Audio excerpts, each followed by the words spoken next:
Baik, terima kasih masih stay tune bersama kami. Selanjutnya kita masuk ke materi tentang program aktivitas fisik ya. Jadi ada 3 ya di sini, aktivitas fisik, pola makan, dan istirahat. Ya, jadi tiga-tiganya ini saling berkaitan dan hubungannya apa? Ini saya coba tuliskan seperti ini biar simpel ya, biar gampang untuk kita mengingat-ingat dan biar gampang untuk mempelajarinya. Kita ke yang ini dulu, yang pertama. Jadi ini maksudnya ini aktivitas fisik yang berlebih, 2AF. Saya tulis 2AF, yaitu aktivitas fisik yang berlebih atau kelebihan aktivitas fisik, karena dua kan lebih dari satu, harusnya satu lebih berarti dua. Jadi saya tulis dua ya di sini, tidak apa-apa teman-teman untuk bisa memahami. Kelebihan aktivitas fisik dengan ditambah pola makan yang cukup. Ini PM berarti satu, hanya satu berarti cukup ya. Pola makan yang cukup dan istirahat yang kurang. Ini kurang ya, kurang IS istirahat. Jadi kelebihan aktivitas fisik, cukup pola makannya baik atau pola makannya cukup, dan istirahatnya yang kurang itu akan menyebabkan berat badan menurun. Min BB, berat badan menurun. Nah, ini yang ini. Terus yang selanjutnya yang ini. Apabila aktivitas fisiknya kurang, ya aktivitas fisiknya kurang, pola makannya cukup. Sorry, ini harusnya plus, ini harusnya harus ditambah istirahat yang berlebih, bukan min tapi plus di sini ya, istirahat yang berlebih. Coba saya koreksi sebentar. Nah, coba saya koreksi. Plus, sorry. Nah, ya. Ini akan mengakibatkan berat badan berlebih atau bertambah. Ya. Selanjutnya, yang ini apabila aktivitas fisiknya kurang, ditambah pola makan yang berlebih atau makan yang terlalu banyak, ini ditambah istirahat yang cukup, juga akan mengakibatkan berat badan yang berlebih atau penambahan berat badan.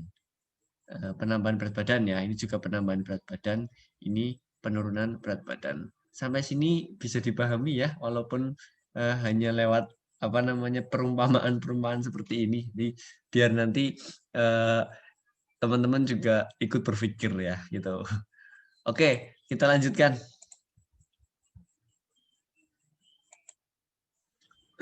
Nah, aktivitas fisik.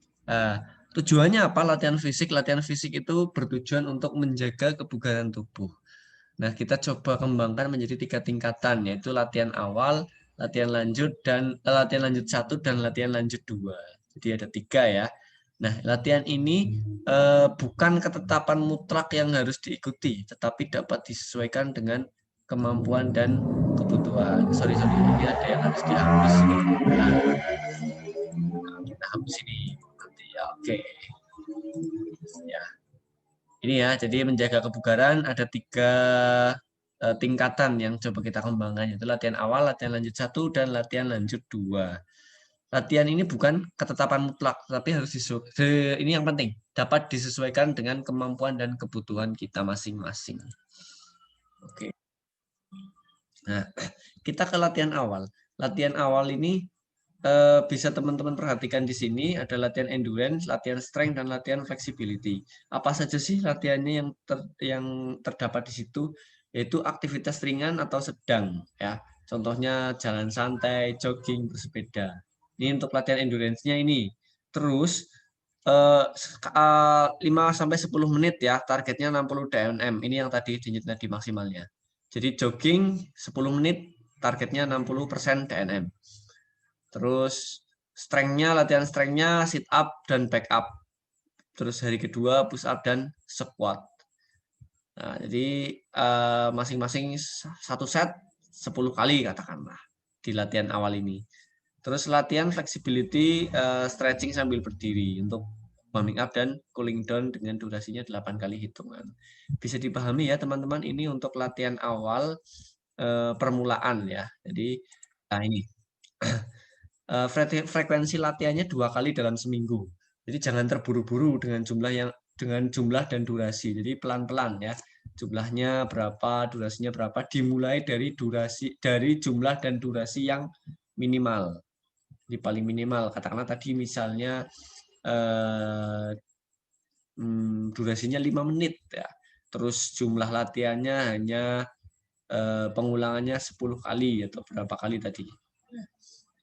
Lakukan latihan awal ini selama 1-2 bulan. Jika sudah tidak merasa kelelahan berarti, maka dapat melangkah ke tahap selanjutnya atau latihan lanjutan 1. Baik, untuk latihan awal semoga teman-teman bisa memahami ya ini. Terus masuk ke latihan lanjutan 1. Ini hampir sama, cuma nanti perbedaannya ada beberapa perbedaan ya. Sama latihannya ada latihan endurance, latihan strength, dan latihan flexibility. Di latihan endurance perbedaannya ini masih di durasinya. Ini 15-20 menit dan targetnya 70% dari denyut nadi maksimal.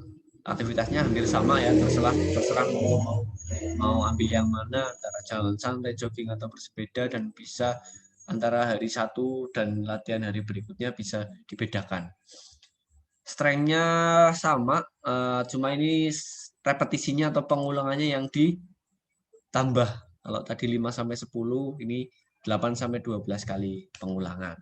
Nah, selanjutnya latihan flexibility-nya, kalau tadi hanya sambil berdiri, ini sambil duduk. Hitungannya juga 8 hitungan sama. Dari warming up dan cooling down. Baik, bisa dipahami ya untuk latihan lanjutan. Ini ketentuannya coba ini frekuensi latihannya 3 kali dalam 1 minggu. Nah, sama jumlah dan durasi yang minimal. Strength digunakan bergantian setiap harinya.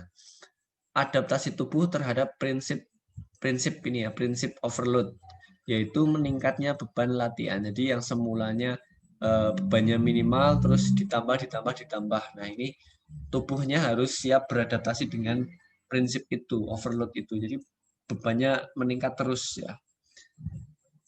Lakukan latihan awal ini selama 2-3 bulan. Sama ya, jika tidak merasa kelelahan berarti maka dapat melangkah ke latihan lanjutan 2. Nah, ini untuk latihan lanjutan 2, programnya sama, endurance, strength, dan flexibility. Yang berbeda di sini adalah ada aktivitas fisik ringan, sedang, berat dengan ketentuan durasinya ya, dan denyut nadi maksimalnya dengan target 80% dari DNM, denyut nadinya. Ini juga disesuaikan antara ringan, sedang, dan berat. Ini juga ya, hitungannya juga repetisinya juga menyesuaikan.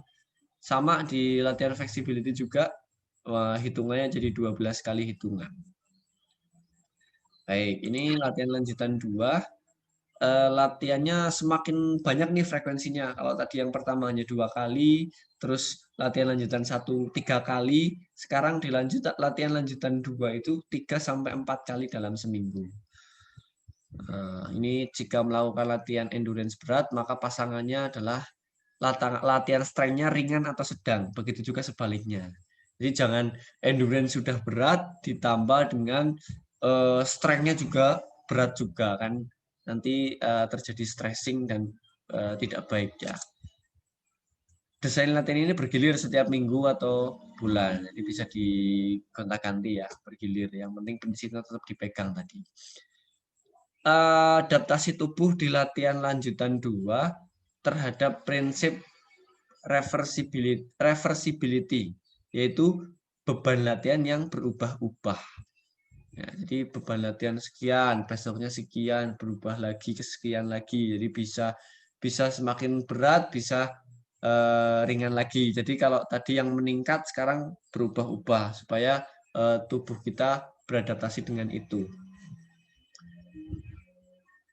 Latihan ini dapat terus dilakukan setelah melewati tahap latihan awal dan tahap latihan lanjutan 1. Jadi nggak bisa kita langsung latihan lanjutan 2. Jadi harus kalau bisa melewati stepnya di latihan lanjutan awal dan latihan lanjutan 1 baru ke latihan lanjutan 2. Nah, Diperbolehkan juga untuk menambah waktu dan jumlah latihan secara periodik. Itu untuk latihan lanjutan. Kita masuk ke pola makan sekarang. Nah, pola makan ini berbeda dengan kebiasaan makan. Ya, kalau kebiasaan makan itu apa ya? Kebiasaan makan itu biasanya, saya biasanya makannya lauknya ikan. Biasanya saya nasi merah. Itu kan kebiasaan ya. Jadi pola makan ini ada 3, yaitu jenisnya, terus frekuensinya, dan jumlahnya. Ya. Jadi jenisnya itu meliputi makanan pokok, lauk, sayur-mayur, dan buah-buahan. Terus frekuensi meliputi, contohnya gini, 1 hari itu 3 kali makan utama, makan berat ya, terus 2 kali makan selingan atau makanan ringan. Yang ketiga, jumlah ini meliputi angka kecukupan gizi. Ini mungkin teman-teman bisa mencari literasi tentang angka kecukupan gizi yang kita butuhkan. Nah, jenis makanan berhubungan dengan zat gizi yang terkandung di dalam makanan tersebut. Ya, ini terkait dengan jenis makanan tadi yang pertama. Zat gizinya apa saja yang terkandung di dalam makanan tadi. Misalnya karbohidrat ya, sebagai sumber energi terkandung di dalam nasi, jagung, singkong, sagu, dan lain sebagainya.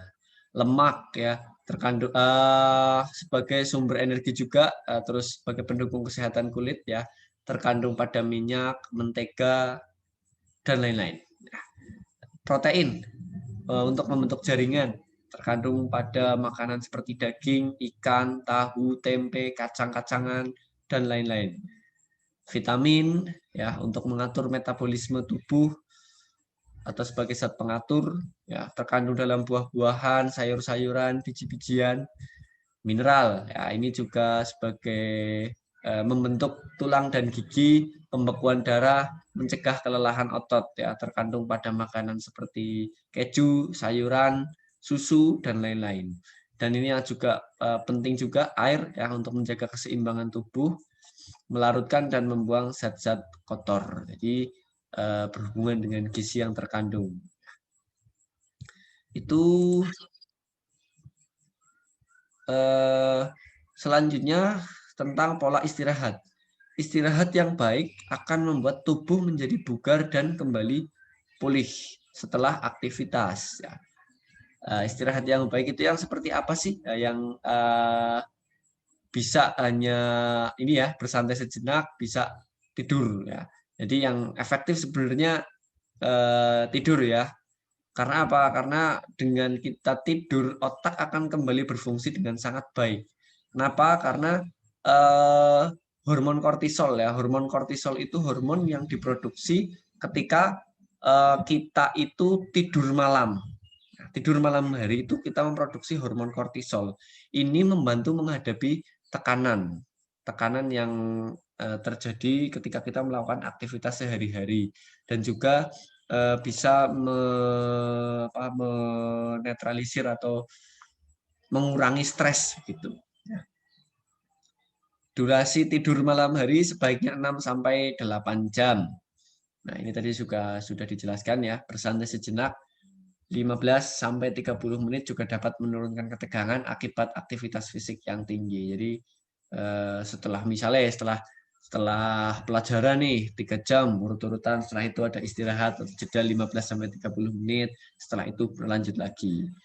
Ya, bekerja juga seperti itu. Ada saatnya istirahat, jeda, setelah itu lanjut lagi. Fungsinya apa ya? Ini untuk menurunkan ketegangan akibat aktivitas yang tinggi. Selanjutnya penyakit dan kebiasaan buruk. Nah, ini penyakit ada penyakit menular, penyakit tidak menular, dan penyakit kronis. Apa sih penyakit menular itu? Adalah penyakit yang disebabkan oleh kuman yang menyerang tubuh.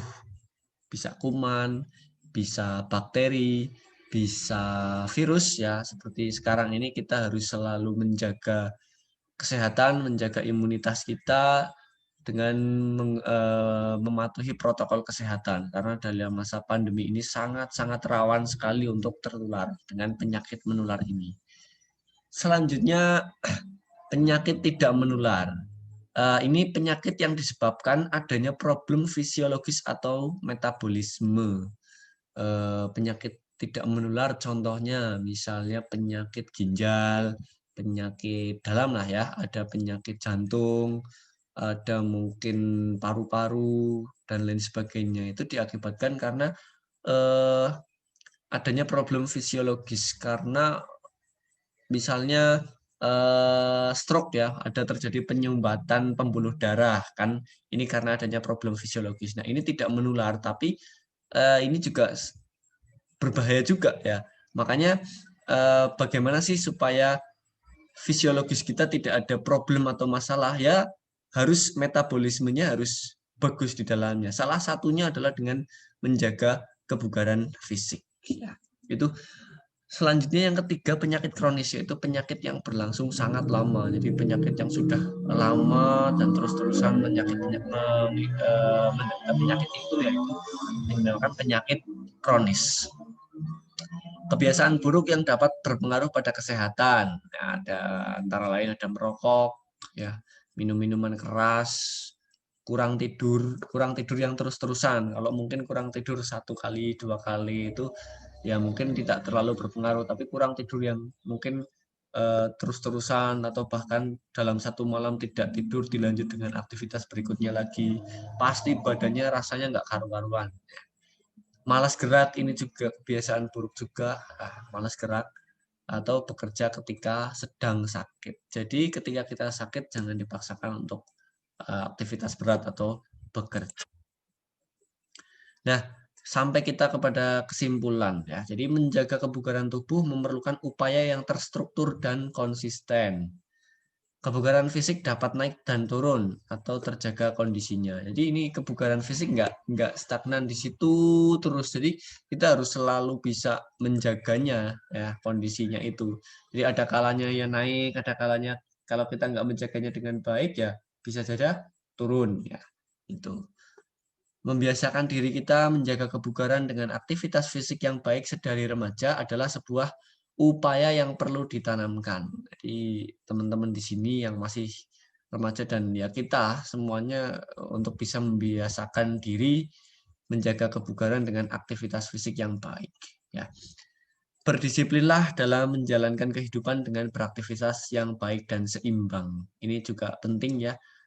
Beraktivitas yang baik dan seimbang. Kalau kita aktivitasnya tidak baik, ya akan berpengaruh juga untuk kesehatan kita, akan berpengaruh juga ke dalam sosial kita, ya. Dan seimbang. Seimbang ini maksudnya tadi misalnya pola makan, istirahat, aktivitas itu harus seimbang ya, saling mendukung. Keseimbangan aktivitas fisik, pola makan, dan istirahat diperlukan untuk menjaga kehidupan kita sekarang, besok, atau nanti di masa tua. Ya, menjaga kesehatan lebih baik daripada mengobati. Salam sehat tanpa obat. Terima kasih.